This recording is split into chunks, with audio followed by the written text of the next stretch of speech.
Okay, my faithful ballers, we're back again with another installment of the second installment of What If Cooler replaced Frieza as the leader of King Cold's army, and most importantly, the new ruler of the Saiyans.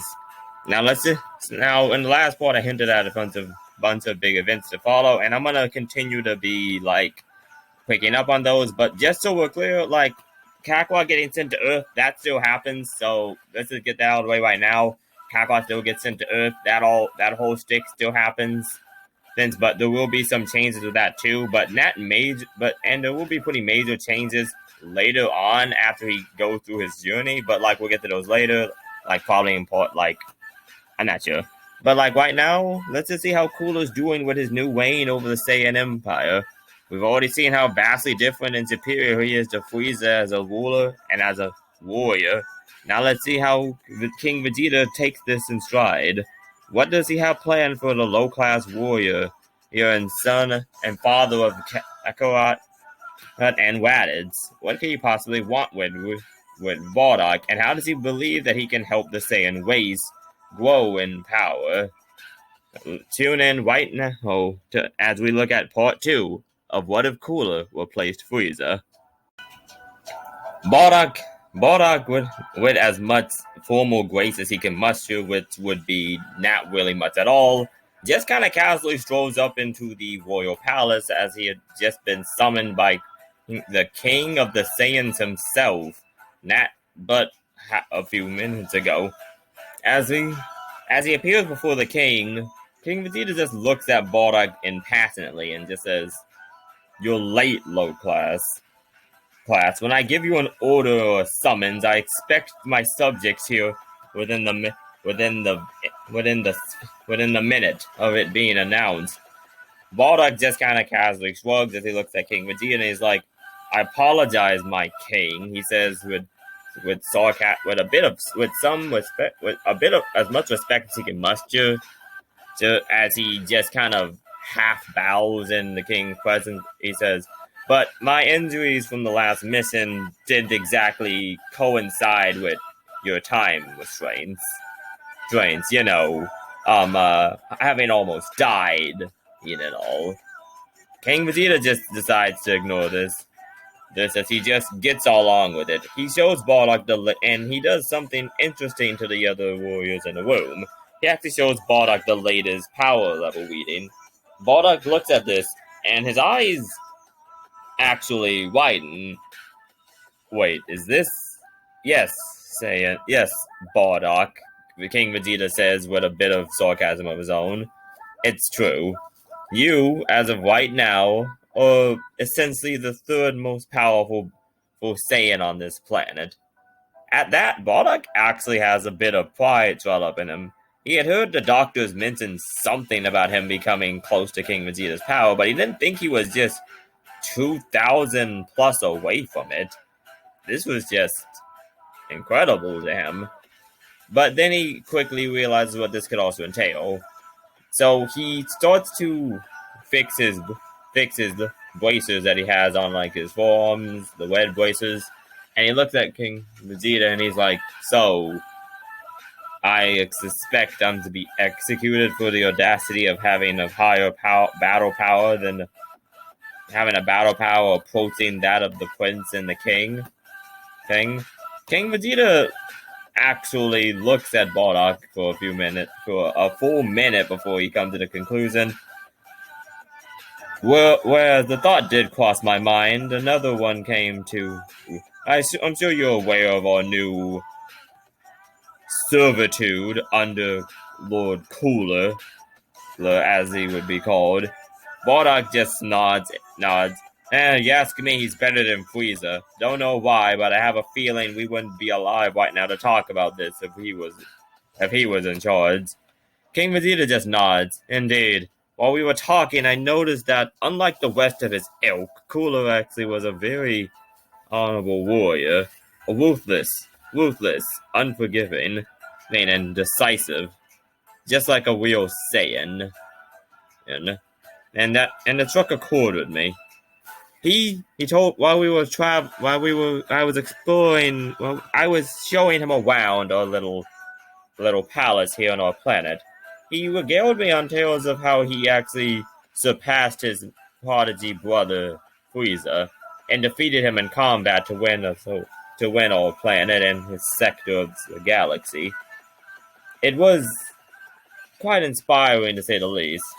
So then it occurred to me, if such a being as him can bring himself down to the mediocrity of training to get stronger, even if he was born a high-class warrior, here, like me and my son, then why shouldn't I? So why shouldn't I expand that same amount of knowledge, amount of humility to the Saiyans? Bardock looks at King Vegeta strangely. So what? Strangely, but King Vegeta is actually impressed by how he quickly put the dots together. So what? You want me to? So what? You want me to start some type of training camp for low class Saiyans so they can get as strong as I am, maybe even stronger? I mean, I won't lie. I am stronger than almost all the elites in this room. Bardock looks over as he just gestures to the elites. Not a single one of them say anything against it because the power levels are clear. They're not even on par with Nappa, who has a power level of 4,000. So they're barely at his level. Well, probably 4,000 to 6,000, really. But even then, they know they wouldn't stand much of a chance against Bardock if he were to fight them. So Bardock just looks at this and he's like, okay, so what would I have to do, King Vegeta? Bardock says as he thought to actually become a bit more used to King Vegeta's presence around him. Not by much, but it's a start. King Vegeta notices the ease that's coming into Bardock, and he just decides to just fill it out. He wants Bardock to start a training in camp to train all the low-class Saiyans to have a power level of around his or higher. Yeah. Any Saiyan, even a non-combative one that has a power level lower than 10,000, is to be excommunicated from the race within the next 3 years. Considering it didn't take Bardock considering from what he's seen, Bardock achieved this level of power relatively quickly over a couple years of planet conquering. He was born a low class, but he had a power that eclipsed elites. And the King Vegeta knew this attributed to Bardock just going to harsher worlds that even the elites of the Cold family would want to touch. So he would quickly just kind of ask Bardock to start taking teams with him to those planets and try to take bigger teams of Saiyans with him to harsher worlds. And when they got back, to train them effectively. And saying that it took too long to rely on Zenkais to get stronger, so now they would have to see how training went. Bardock actually does reveal that he does do some moderate calisthenics, moderate training himself, like basic exercises that actually he does in his spare time, and that actually does prep his body to get stronger in between missions. So he's actually no stranger to training in between missions, which King Vegeta kind of curses at himself that he never thought of it before, but like, if it worked for Bardock, it should work for him. Now, though, he has another thing he wants Bardock to do. To truly see that if he is worthy of leading this new place, he tells Bardock to do one simple thing, and he calls Nappa into the room right beside him.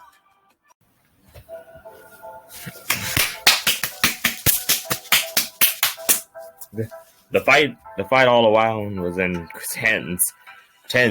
It was pretty clear to see what King Vegeta would have requested Nappa coming for, as Bardock thought as he dodged a left hook that shattered a mountain right beside him. Then as Nappa just sneered at this warrior. I can't believe King Vegeta made me come out for my day off to fight a runt like you. You low class. Those scouters must be buggy if they thought you could stand up against me. As Bardock wasn't even given a moment to rest, as Nappa just kept wussing at him, going up to his full power of around 6,000.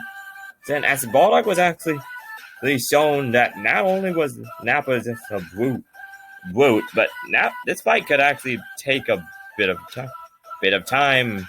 Bardock had actually still been somewhat waggered by the healing chamber since he had to go out immediately. He a bit groggy, so Nappa had the initial advantage in the fight due to that. As Bardock actually managed to get some leg room as he kicked Nappa right in the jaw and sending him back into another mountain. As other Saiyans are actually gathering around to watch the battle, King Vegeta actually announced it at last minute, pretty much declaring that whoever was the winner of this fight would be the new winner, would be the new general of the entire Saiyan army. Nappa, he had warned Nappa beforehand to go all out from the beginning, and Nappa, heeding his king's wisdom, actually started to do that. But he was actually, and he hated to admit it, but this low-class warrior is actually starting to impress him, as Bardock literally just made it to make him bleed with one single attack. The first attack he had landed since this fight happened, and Nappa already felt like he was seeing stars. Maybe now, you're through. I guess I'm through warming you up now, aren't I, rookie? Bardock just looked at Nappa and at Nappa with scorn. Would have thought that the leader of the Saiyan military would have known to end a fight as soon as it starts. Oh well, when I take your job from you after I'm through kicking your sorry ass, maybe you'll learn the hard way. Now this did tick Nappa off as a vein appeared to bulge out of his brain, out of his skull, as he just got roaring as he starts to just wail on Bardock. However, Bardock showed his However, Bardock also started to show some tricks he had picked up while he was off planet. As he begins to just, and by tricks I mean just, how to fight better, essentially. As he starts to actually fight back against as Bardock starts to fight against Nappa more furiously than ever before, pushing Nappa on his back foot as Bardock's power raises to his actual 10,000 Wayne. But before it does that, Nappa actually manages to land one solid hit right to the Bardock's jaw. However, actually managing to make Bardock spit some blood out of his mouth. This makes Bardock smile. Okay. I guess we're getting serious now. Now, Bardock just wheels his power up into its maximum. Just gut punches Nappa straight in the stomach. Nappa looks at Bardock with a surprised expression as his eyes almost bulge out of his skull. But he quickly regains his bearings and sends a hammerhead strike right down on top of Bardock's skull, only for Bardock to power through it and then punch Nappa in the gut again, and then again, and again, and again, just solely aiming for his wounded midsection until Nappa almost finds it hard to stand up straight at how wounded his abdomen is. And this is when Bardock decides to end the fight. As he charges up a small key. As he just starts to charge up a small key blast within his hands. However, Nappa actually before Nappa goes down, he manages to deliver a bomb DX straight on top of Bardock. As Bardock's hit with it in full, Nappa thinks he's actually managed to get a hand over him until he sees a bloodied and bruised Bardock standing right above him. Nappa looks up at Bardock with just sheer surprise on his face. However, Bardock just looked down at Nappa with a sincere smirk. If you give up right now, what a confident smirk. If you give up right now, I might just not almost kill you.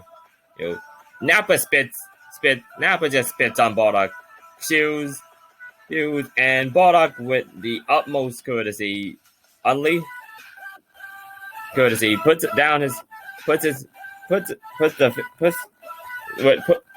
a full power energy wave right into Nappa's face.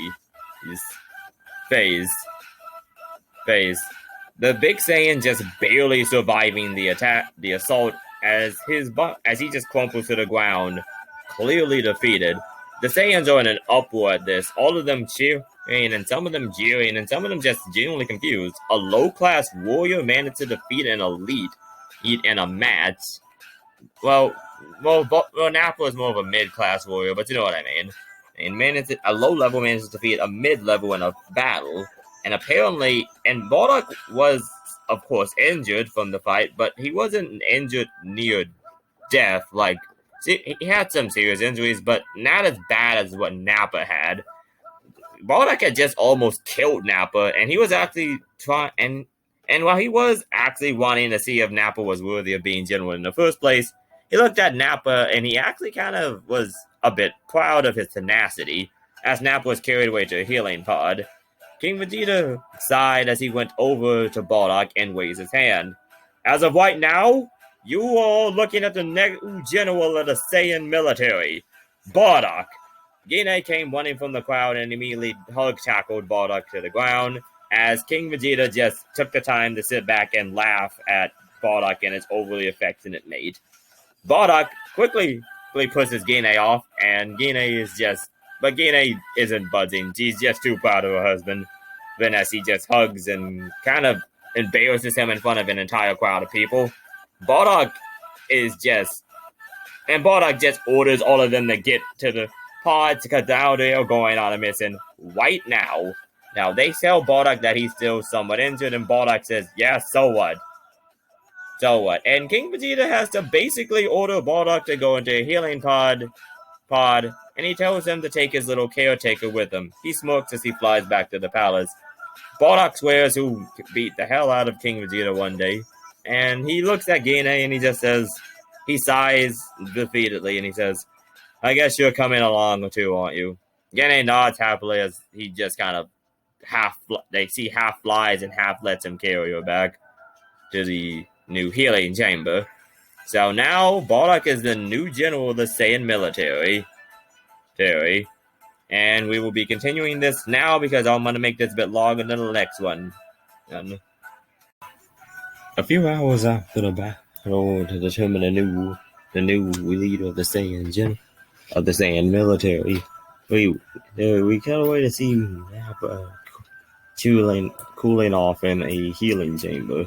Due to the extent of his injuries, it was a miracle he survived at all, and he was in there for quite some time, getting healed with synthetic Saiyan DNA. Well, technically not synthetic, considering there's no Saiyans around. So, we'll just say it was like, some static Saiyan stem cells. Because why not? So he's getting treated with these, and due to the extent of his injuries, Nappa actually gets a pretty hefty Zenkai boost after a couple of hours when he gets out. When he does get out, he actually realizes that he's doubled in strength, going from power of 6,000 to 12,000. Then he's now technically as strong as King Vegeta himself is. And this actually gets to Nappa. And it actually gets to Nappa as he starts to think.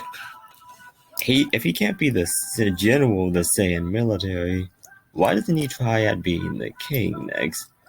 He knows it's a bit too soon to try for that yet, especially since he's still weaker than Prince Vegeta, who would just kill him in an instant if he took over if he just usurped his father. Because then now show King Vegeta wasn't fit to be ruler anymore, so that would mean the prince would just kind of come up and take it. It was just a passing thought he had, but he did seriously consider why not just do it. He had already basically been screwed out of his old job of being the Saiyan leader of the Saiyan military, so he might as well aim higher, right? I mean, he was the Nappa, the great former general of the proud Saiyan military. And if he could do... But he also realized that... But he does look over to his right to see that Bardock was actually putting the healing pod sort of right next to him. And Bardock had actually stepped out of his healing pod a while back. Well, technically Bardock wasn't in it anymore because he had actually stepped out of it by the time Nappa looked over.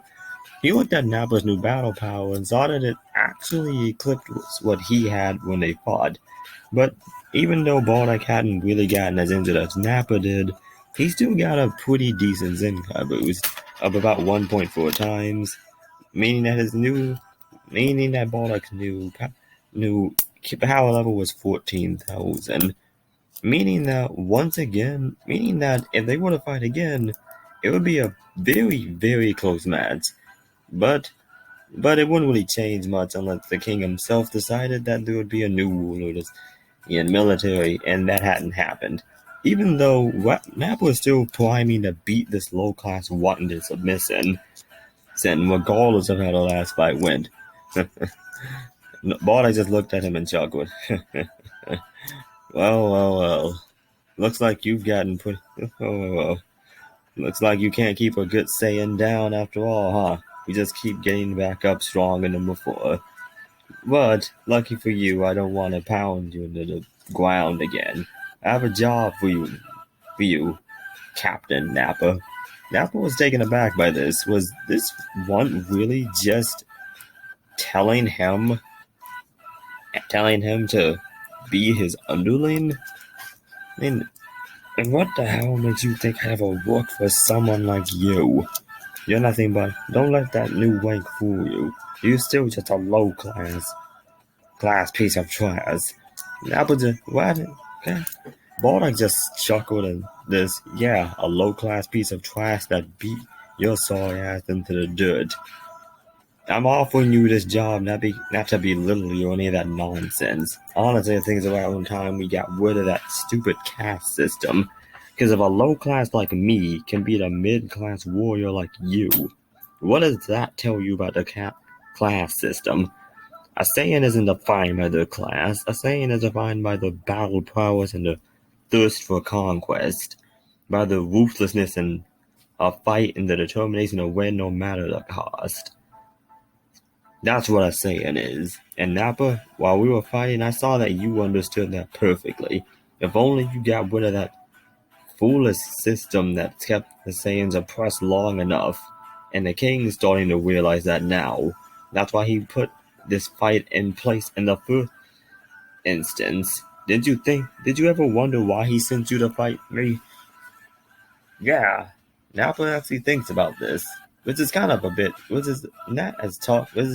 tough for him, but he does think about it. Bardock, unfortunately to Nappa, actually was making sense. Nappa growled, Fine, just don't expect me to be buddy with you. I'll get to train my soldiers under my own training regimen. Bardock just waves him off, fine, do what you want. I just know I can't train an entire planet on my own. And since you gotten that big Zenkai boost, you're stronger than what the king's. You're actually on par with King Vegeta himself now. And I've actually surpassed him. Luckily for both of you, I don't have any interest in being the ruler of the Saiyan race. Too much of a headache for me, honestly. I'm better off being just a regular old soldier going out and conquering worlds, albeit one with a bit more prestige now. Also, now if you don't mind, I need to go see my son Raditz off on his next mission. He's actually going to be joining me this time around. And it would mean a lot, and it would be nice if you could come with to help me personally train him. I guess his father being a new Saiyan general made him finally awaken that dormant Saiyan pride in him. Good thing he's not a disappointment like his brother. So come on, Nappa. Come on, Captain. Let's go take over the next world. Apparently has a gravity of about twice that of Planet Vegeta. I have no idea what a Planet Vegeta. Nappa, despite everything that happened and losing his rank, he just couldn't help but smirk at the thought of just wiping out another weak race. You know me too well already. General Bardock. Look, Nappa busts past Bardock as he goes to his specialized pod. Bardock just chuckles to himself as he goes to the pod as well. Hopefully this mission will help Raditz toughen up a bit. And the two of them are then off on the next mission. Why does Cooler actually touches down in the palace again to have a private meeting with the king of the Saiyans. You see, King Vegeta went to the agreed upon meeting spot him and Cooler had suggested, a mountain near the royal palace, and to his great, well, not so much surprise, but still current shock, Cooler was actually well on time. In fact, ahead of time, really. I must commend your posture and timing. Timing, Lord Cooler. King Vegeta would say as he did a slight bow. Cooler would just look at the king and chuckle. Well, but of course, it's only natural to be on time and cordial for situations such as this. I'll cut right to the chase, saying, and your race is getting. It appears our plan is working. The Saiyan race is getting progressively stronger. People fought monkey see, monkey do, of course. Cooler meant it as a joke, but it still irritated Vegeta. Which Cooler actually took a bit of jovial excitement. And then, even he could be immature at times. But King Vegeta quickly brushed it aside. Yes, it appears so. General Nappa can only challenge me for the throne, and Bardock could more than likely defeat me and take my place. Indeed. Cooler would speak up. King Vegeta actually look at Cooler. That's why we need to agree. That's why we need to make sure that doesn't happen. Ben, I don't trust anyone else but you on that throne. You have the strength of a raising primate and the mind of one of the most intelligent species this universe has ever known. And the mind of a Tuffle and the strength of a Saiyan. That's something I can't allow to be put to waste or be replaced. Did you bring him, your son? Cool. King Vegeta would push his son, Prince Vegeta, in front of him. Prince Vegeta would look up at Cooler with not a single hint of fear or apprehension. So you're the new Lord of the Saiyans. You're taller than I expected. Now, despite himself, Cooler actually found himself chuckling at this. Oh, you say I'm much more than you were expecting, young Saiyan. Because you and your father will be taking some personal training under me. Vegeta would actually spit at this, because at this point in time, he thought training was something that low levels would do. But then, Cooler just looked at Vegeta and he scoffed. What, you think I ended up being this strong just because I was born into the Cold family?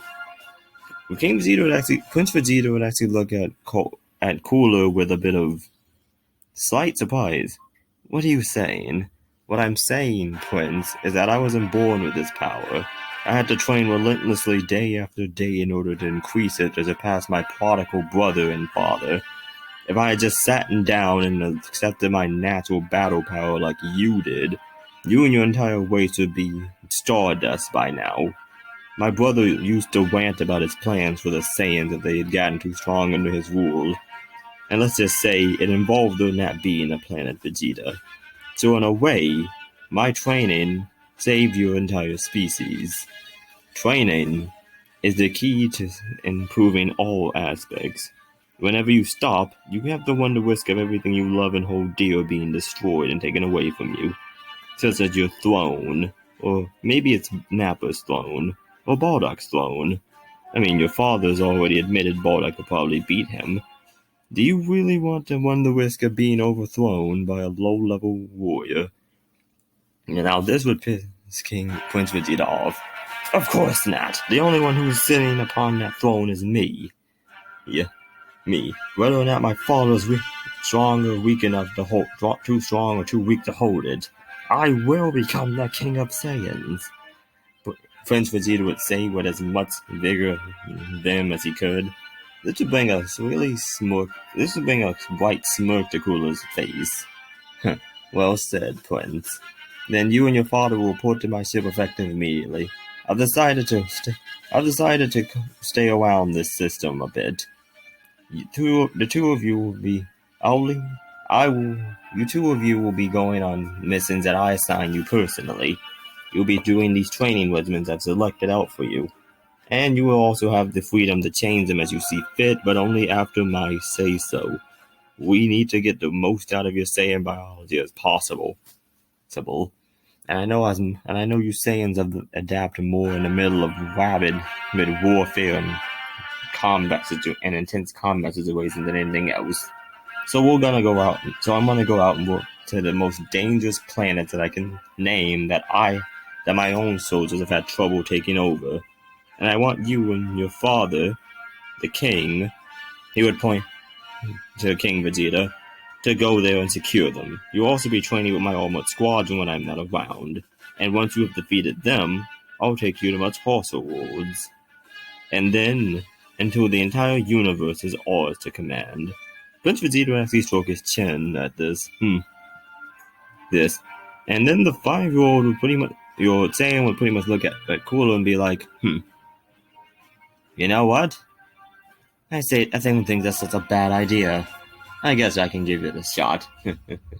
Cooler just chuckled at this as he went down to pull the young Saiyan's hair, only for Prince Vegeta to smack his hand and then immediately recoil his arm because smacking Cooler's side actually hurt. Cooler would then command King Vegeta and Prince Vegeta to both attack him at once. The two of them would proceed to do it only to get immediately slapped down by Cooler. Both of them already critically injured just from that single attempt. Cooler would take them into his own personal ship and put them in healing tanks. He would then just sit on a nearby table as he awaited the eventual recovery. A few hours later, they would come out, and the two of them would have seen significant gains already just from one sparring contest with Cooler. He had injured them to the point where they actually got over twice as strong as they were before. King Vegeta was now at a level of around, King Vegeta was at a level of around 20. Of around 24,000, was Prince Vegeta was at a power level. Oh wait, no, King Vegeta was at a power level of, at the moment. No, hold up, let me get King Prince Vegeta would have gotten from power level 18,000, 24,000 as of right now. Now, whereas his father, the king would have actually gotten a power level of around and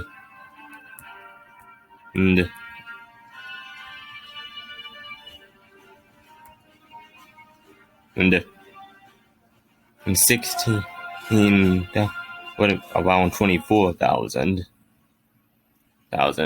So basically, the two of them are basically on par with one another right now. Now, both at 24,000. They would exit the chambers, look at Cooler, and both of them would half kneel to him. We're under you. King Vegeta would swallow his pride and know that if he wants any hope of getting out from under the thumb of the Frost Demons, no matter how polite or warrior mentality minded, that he did respect, but he wouldn't let anyone control the Saiyans but him. Once the training was complete, they would rule, with or without Cooler. We are under your care, Lord Cooler. Prince Vegeta would bow along with his father, having somewhat similar thoughts. Cooler would look at the Saiyans and tell them the wise. Right now, they were partners. Business partners. But partners nonetheless. And they needed to work together. If he wanted his dream to come true of complete universal conquest, then he would need their help. The two of them, most especially. And well, everyone, that's the end of part 2 to this epic new series. Is what if Cooler replaced Frieza? As you can clearly see, there's already a lot of differences between what would happen if Frieza replaced. What would happen if Frieza was still the ruler of this section of the universe? But instead, now we just have Cooler. As you can see, there are even more big changes to come. Now, what are Cooler's exact plans with King Vegeta and Prince Vegeta under his his watchful eye is now under his tutelage. What are the plans with the same military now that Bardock's in charge of the whole thing? And what fate awaits Kakarot in about 23 years from now when the Saiyans have been, well, technically not 23 years. This is gonna, like I said, Kakarot's story is gonna go the same for the most part, but it's gonna take a big divergence pretty in like a couple years from this point in the timeline. You'll see what I mean. But let's just say they're gonna come much sooner than expected, and it's not gonna be a cakewalk for our favorite lovable Earthways Saiyan. So I hope you all enjoyed, and please keep in touch with this series. I'm actually gonna continue this for a while now, hopefully to completion. No, I will continue this to completion. And this is gonna be a really fun time, and I hope all you faithful viewers agree. So anyway, signing off now, and I hope all of you stay tuned for part 3 of What If Cooler Replaced Frieza. Stay faithful, my ballers, and farewell for now.